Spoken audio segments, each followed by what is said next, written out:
Hi viewers, welcome to కాపలీస్ kitchen. ఇవాళ మనం ఉగాది పచ్చడి చేసుకుందాము. ఉగాది పచ్చడిలోకి మనకి కావాల్సింది వేప పువ్వు. వగరు కోసం వేప పువ్వుని ఇలా తీసుకొని పువ్వులు ఇలా ఒక్కొక్కటిగా తీసుకొని పక్కన పెట్టుకోవాలి.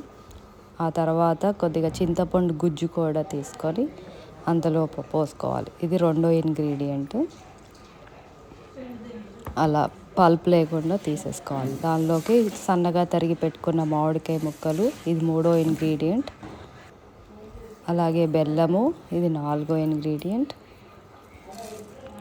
ఇలా అన్నీ వేసుకోవాలి. ఇప్పుడు కొంచెం కారం కానీ, మిరియాల పౌడర్ కానీ, లేదంటే గ్రీన్ చిల్లీస్ కానీ కారం కోసం వేసుకోవాలి. ఇలా అన్నీ కలిపేసుకొని బాగా కలుపుకోవాలి బెల్లం కరిగేదాకా. అంతే, ఎంతో టేస్టీ అయిన ఉగాది పచ్చడి రెడీ అయిపోయింది. మీ అందరు కూడా ట్రై చేసుకొని తినండి.